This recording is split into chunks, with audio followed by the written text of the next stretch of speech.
this is my lovely friend, Jacqui Shankly. And we are friends from the Midlands, and we met through the wonderful world of amateur dramatics, believe it or not. Yes, it was. So that's how we met, and that's how we became friends. And the reason I've asked Jacqui to come along to lend her amazing brain and knowledge to us all is, as I've just said in my intro, there is a lot of talk about the worry for our children's mental health after a pandemic and being at home and distance learning and away from their friends and education, etc. So, lovely Jacqui runs a company called Moonbeams Play Therapy, and she's very good at her job. And I follow her page all the time and see these amazing videos that she does. And what I love about you, Jacqui, is that you explain things in such a really broken down, normal language way about our brains. And I thought it might be really helpful for you to do that today in relation to our worry about our children's mental health right now. Well, Um, yes, absolutely. so, Jacqui, tell me about Moonbeams. Where did your life? How did your life bring you to this moment? This point. So my background is in early years as an early years educator. And then I decided to retrain as a play and creative arts therapist. So I now work with young children from the ages of about 4 to about 10 who are experiencing mental health challenges. And we use play essentially to help. And I also support parents to understand the importance of play, playful relationships in contributing to good mental health. Okay, so immediately when you're telling me that, I'm hearing my 85-year-old dad in my ear going, playing therapy. Oh, how's that going to help? What, in a sandpit? Like, so the families that come to you, what I think the most important thing there is you're not just saying you're playing with the child all day, but you're supporting those parents in understanding why that's important. So Absolutely. I totally understand why that's important, because I would like to think that Stagecoach falls under the realm of creative play and creative freedom and creative development. We're teaching them a skill, but at the same time, they have their brain. It's problem solving. We often say that drama is problem solving, isn't it? Problem solving, yeah. You sit with a script with Sweeney Todd, and you go, well, why is Sweeney doing that, and why has he reacted like that? And you're breaking down a text, so it's like multi-layered, isn't it? Anyway, absolutely. And you're role playing as well. So role play for kids, because we do a lot of role play here, is an opportunity for them to take the perspective of somebody else. So if we think about social thinking and empathy and theory of mind, which are really important for understanding how other people think and feel, and for understanding how we think and feel, that kind of opportunity to role play things is really important.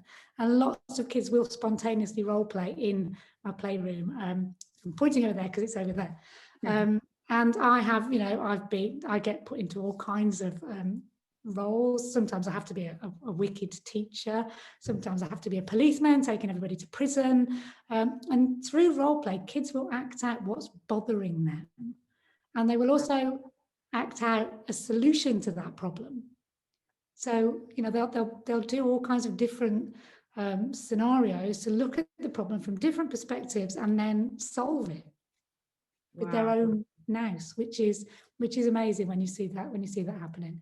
So role play is really important. Sensory, you mentioned sand, what your dad would say about sand, but that sensory input is really important to help children to begin to regulate their emotions. There's a lot, we talk a lot about teaching kids to regulate their emotions. Actually, kids are really good at it if we just allow them to. And having sensory experiences is one way that they can do that, with sand, with water. But what kid doesn't love playing with sand and water, right? Absolutely. That really helps to regulate the emotions. So yeah, play is very therapeutic. And for kids, young kids, not older kids, but younger kids, 10 and under, that kind of free play is genuinely their preferred means of communication, because their words aren't quite there yet to describe what's going on. Wow. because they're operating from their emotional centers or their physical center. So play is their language and toys are their words. Right. Yeah, I remember getting rid of some of Alfie's toys because we needed some space. And I was like, are these superhero figures any good to you? And you were like, oh my God, yes, yes, please. And I was so surprised that you wanted that kind of thing. But yeah, I guess if you're acting out your frustration through the Hulk, Yeah. it's Oh, not you yes, saying it. that Hulk gets bashed quite a bit. Yeah, absolutely. Wow.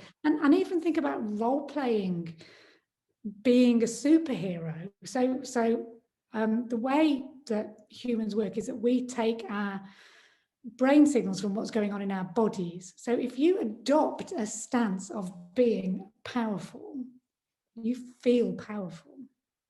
You feel more regulated. You can feel the feelings of that person. So if you're pretending to be Iron Man or pretending to be Wonder Woman, is a really powerful experience for children. Wow. I was It's talking to an anxious student the other day, and I asked her to tell me how she was feeling. And it was lots of negative self-talk of I'm stupid and I'm not managing this very well and I'm behind. And I was like, okay, so let's reverse this. If your best friend said to you all of those words about herself, what would you say? And she was like, I tell her to not talk to herself like that. I go, well, don't talk to yourself like that. So yeah, it's that kind of thing, isn't it? I think we all do it. Oh, I'm so stupid. What an idiot. But actually, yeah, your brain is going to start going, well, okay, well, we're an idiot. So we won't yeah, bother. yeah, Yeah. exactly. And with anxious thoughts, when children have anxious thoughts, they often get into a loop. So they will then begin to interpret all the evidence coming to them as in a negative way. So even if something's really positive, they might experience it in a negative way because their negative self-talk has become their dominant narrative. So we need to give them lots of opportunities to physically embody and experience not having those. I mean, we can tell kids not to think that, But they do. It's too late. Yeah, but they're they there. do. It's kind of that sort of and we do that as adults is we tend to adopt a very top-down approach. So we use logic and rationale to try and talk kids into feeling better. But actually what with younger children, certainly anybody under the age of 16, we also need to help them to feel better Yeah, physically yeah, and emotionally, as opposed to just telling them that, well, don't interpret that situation like that. yeah. The problem is they are interpreting that situation like that. And So particularly, I think as well for kids who have got any kind of, neurodivergence, so any kids with autism or ADHD, they, as part of that way of looking at the world can also be that kind of, negativity.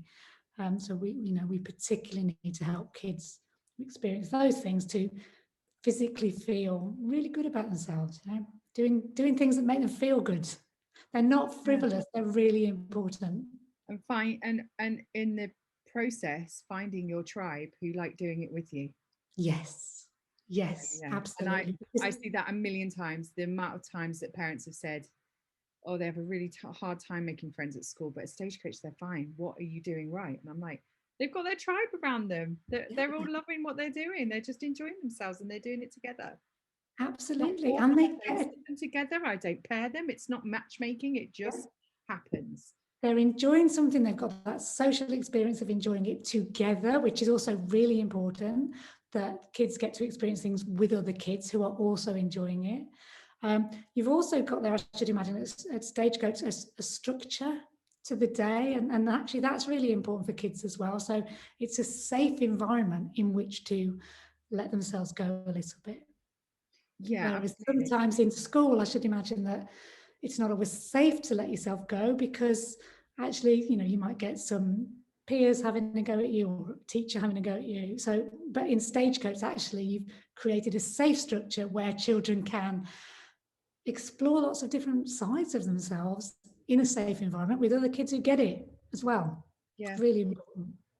absolutely. Well, I couldn't agree more. It's what I do and why I love it. Yeah. Um, and in addition to that, what was I going to say? about them finding their tribe. Yeah, they don't fit a school, but they fit a stagecoach or something else. Oh, that's it. The strength of we really noticed in our first Zoom project this term, obviously because we haven't seen each other in person at all. Um, in September, because we had the bubbles and each of the stages, stage 1, stage 2, stage 3, who go up in age, were separate. And normally at one point every week they come together, even if it's just for break, to eat a snack together for 10 minutes. But there is a real strength in the stage 1s who are 6 to 9, seeing the stage 3s who are 12 to 16. And they watch each other, and the stage 3s like looking after the stage 1s, and the stage 1s enjoy looking up, and they haven't had that. They've been completely separate. And we were on Zoom and we did a little sharing. It was literally 15 minutes long, but it was just absolutely gorgeous. And I'd forgotten this, that all of them in the chat were going, yeah, stage 3, that was amazing. Oh, I can't wait for this. I'm really looking forward to seeing stage 2 dance. And it was just like, and I had not said a word. I hadn't done my big be encouraging talk. It was just natural. They were so thrilled to see each other. And I realized, oh my God, not only have they starved of this from school wise, but they have been at Stagecoach as well. And, we're doing what we've got to do to remain safe. And, I'm proud to say we remained safe in that autumn term. It's just nationally, everything got out of hand, didn't it? But yeah, it was just incredible that, and often, parents ask why we do those age groups. And I think that's what I'm going to quote from now on. Well, during the pandemic, this happened and we missed it. It is so important, that social connection. Can't emphasize enough how important it is to feelings of mastery and competence, which are important if we think about childhood resilience. If we want them to have a go at stuff, we need them to feel competent and that they can do it. And having social connections builds those feelings. And as you said, little kids look up to big kids to see what happens next, and big kids feel competent because they're helping little kids. It's really vital actually to our sense of social connection. Aspiration as well. They go, I want to be as cool as her. Like them. I want to do that. How brave she's being. She is positively role modeling, being confident and brave, and bold. I'm going to do that. I want to be like that. Yeah, absolutely. That doesn't work if it's an adult doing it, but if it's another kid, exactly. They G each other on, which is just lovely to see. Yeah, I didn't realize how much we'd missed that. I really didn't, because I was too busy detailing everything. But another reason I wanted, because I know all this and I could speak evangelically about it, but I'm not qualified like you, Jacqui. And I guess that's why I've asked you to talk to me about this, because I see it and I understand it and I encourage it. However, I don't necessarily fully understand it to be able to help and support my community and the parents and the children who come through Stagecoach. So that's why I've asked you to be here. And I've seen you on your business page, on your business Facebook page, model how the brain works and why kind of extracurricular fun things are as important as academia, because all the talk at the moment is how much our children have missed. They've missed out on this. We've got to catch up. Yeah. It brings dread into my heart thinking of the children who love Stagecoach, but not just Stagecoach. There's sports activities, there everything else activities that parents might feel that pressure from school to go, okay, we have to do extra. The curriculum. We need to do more curriculum. And the business woman in me is terrified about that, but also the community loving mother of one who cares about my students is horrified by the thought that this it might not be accessible to everyone. So please, could you, because this blew my mind, explain brain development? I can. everyone for me, please? I'd love to, actually.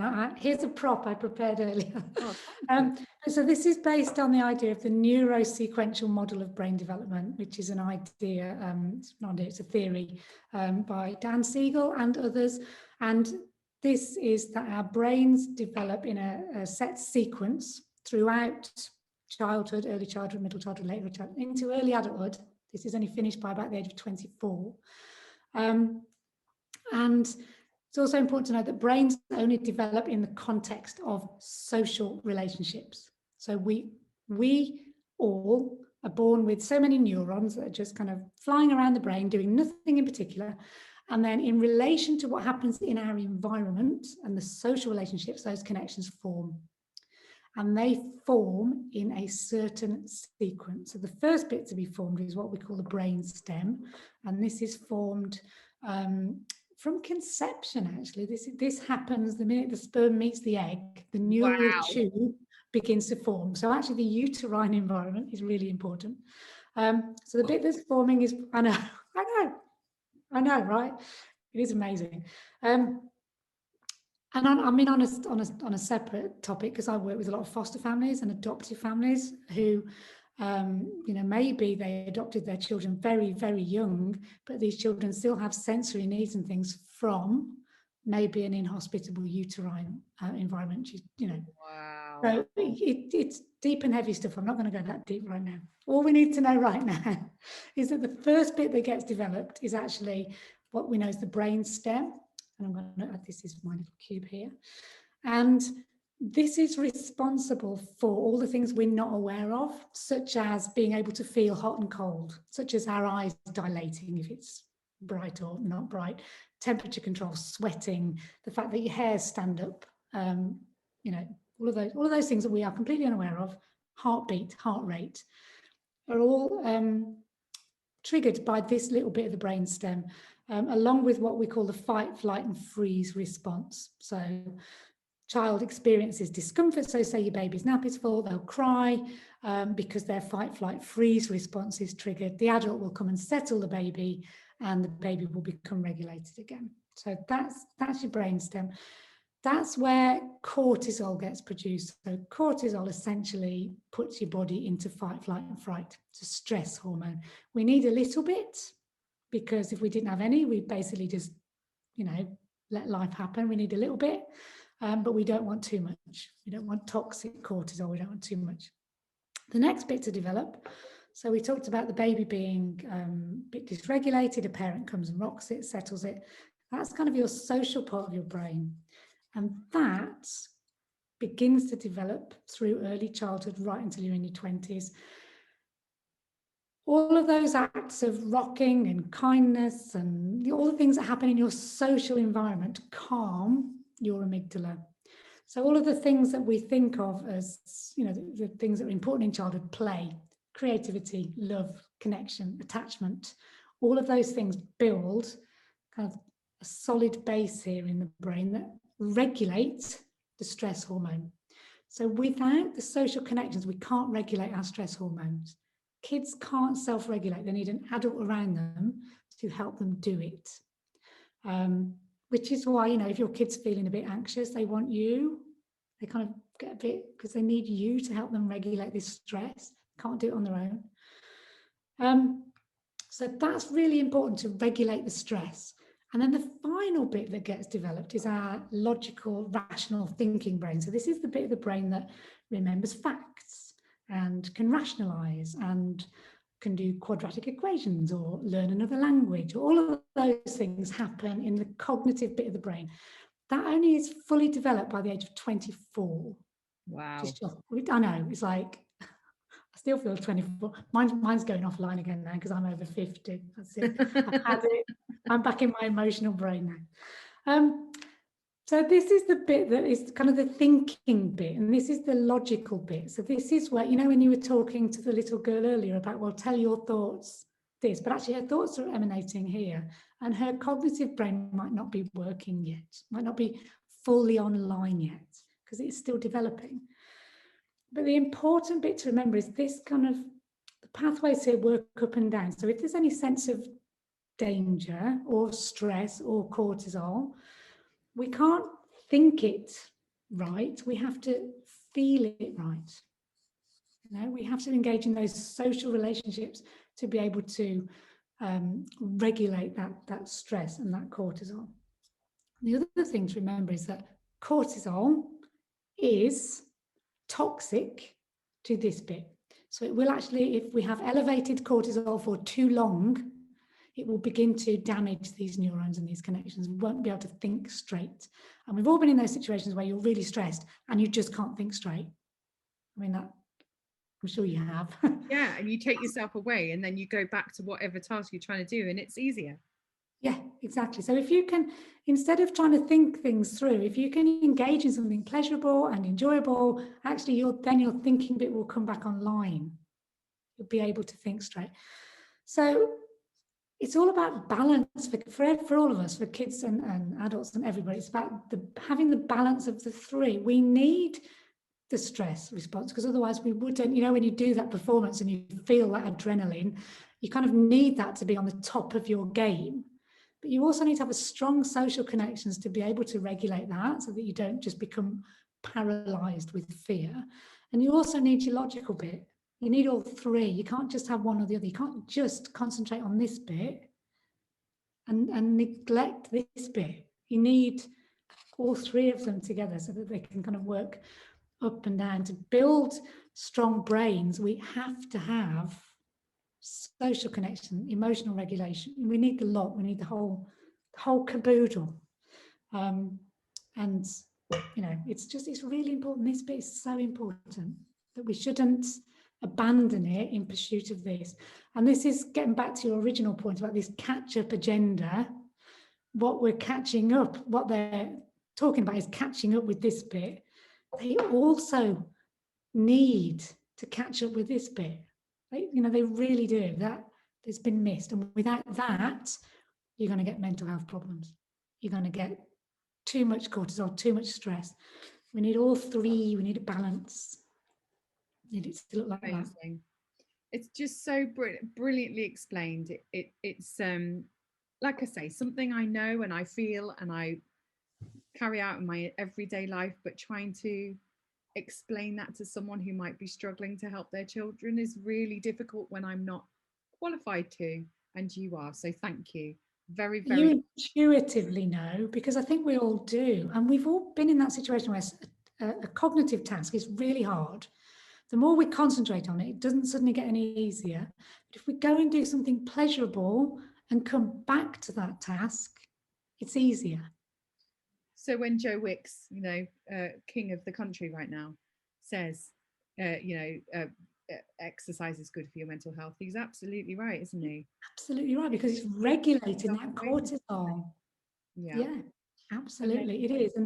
And different people enjoy different things. So for some people, it will be exercise. That's not me. For some people, it will be something very creative or, crafty. And for some people, it will be, performing arts and creativity or music. Any of those things will really help. Well, interestingly, how you say we need that cortisol is that it's often quoted about actors that we're adrenaline junkies, or people who like extreme sports and stuff, that you actually enjoy that fear, that kind of war, and going through with it and having that accolade. And I always say one of my favorite bit of the term is when you've had a kid who started with us new and they've been a bit shy and they've been really worried about the show, and they'll say, Jane, I don't think I can do it. I'm like, yes, you can, come on. So I guess putting Stagecoach into that model that you've just shown us, they've got their natural, feelings and thoughts about going on stage and doing something brave.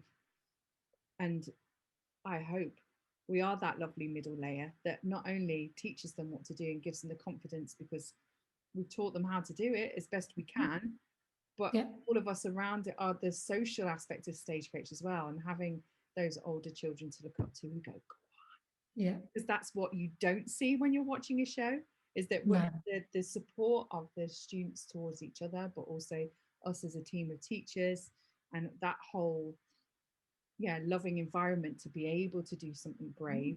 And then they stand and get that applause and I see it on their face like, oh, this is nice, I like this. And that's the bit you get addicted to. Absolutely. And it's triggered, and what that's done, if we're going back to brain stuff, is it's triggered their dopamine receptors, their reward center. So they've been through the process, they've experienced the fear, they've done it anyway. Then they get a reward hit of the dopamine that says, oh, that was all right, actually. And then the cognitive bit of their brain says, well, you did that at Stagecoach, you can do that for that test. Yeah. So actually, That without being instantly, able to practice that cycle in a safe environment, it's harder to practice it where things are genuinely at stake, like a test result or whatever. So it yeah. helps that positive cycle of thought. That was scary, and I did it, and everybody cheered me and was proud of me and supported me, and I feel good, and I want to do that again. Yeah, yeah, yeah. You know, Some of us pursue it because we want that every day. But I think that's also a common misconception of, you know, I remember drama being called a Mickey Mouse subject at school. And I always used to think, no, it's really hard work. I'm really, because not, I would say, and I often say when people ask about Lambda, actually, that it's a brilliant support to English comprehension, because you're looking at that script, that monologue, and working out why that character is doing that. You didn't write it. It's different if you wrote and then performed a monologue. But you're trying to understand why that writer wrote that in that particular sequence. Why did he put a comma there? Why is that character said that for that? Your work, that's real analytical thinking. Absolutely. Also, yeah, then coupled with, I'm going to do it. And I also have to think about breathing and my support of my breath. And that's hard. That's multitasking at its best. Absolutely, absolutely, yeah. And it's, you know, it's firing everything up on all cylinders. And also, I mean, you mentioned breathing there as well, and the regulatory power of breathing and using your breath properly is hugely important for children if they are experiencing stress. All of us, not just children, all of us. Yeah, yeah. So singing, what's a brilliant stress reliever? Singing. Oh, it's the best stress reliever. And that's a really difficult thing to explain. I'm getting better at explaining it. But yeah, I genuinely think, you know, when I do yoga and I think, well, this is exactly how I breathe when I'm singing. Yeah, It's deep. a deep belly breath. It's exactly the same. Yeah, and in mindfulness or yoga or singing or What the any of these, first thing they say is deep breath in. deep breath in, yeah, and then controlling it out, so you're not sitting with your breath at the top. Yeah, you know, that is a skillful life, learning how to breathe properly. Absolutely. I think if a lot of people took on that skill when they've got road rage, there'd be a lot less car crashes, be a lot less arguments if everybody just took a breath. Why is someone doing that? Why is someone, you know, maybe they're late, maybe they're driving their wife to the hospital to have a baby. Exactly, yeah, just that opportunity to just breathe, and it just regulates instantly. And that's probably, in fact, you know, if your kid's having an anxiety attack or a panic attack, it's probably the first thing to do, rather than speak to their cognitive mind, is to, at the fundamental level, just breathe yourself next to them really calmly, and it will bring them down. Thank you very, very much, Jacqui. You're very welcome. It's been a pleasure. And your amazing way of explaining these things that, yeah, like you say, maybe instinctively all of us know, but we forget because we have busy lives and worries and big hopes for our children and our families. And I think, yeah, at this time where we're all worrying about it, maybe we just need to take a step back and go back to basics and going, what do we need as human beings? We are not robots. We are people. We need a good balance of things. We need to connect. We need to connect first before everything else.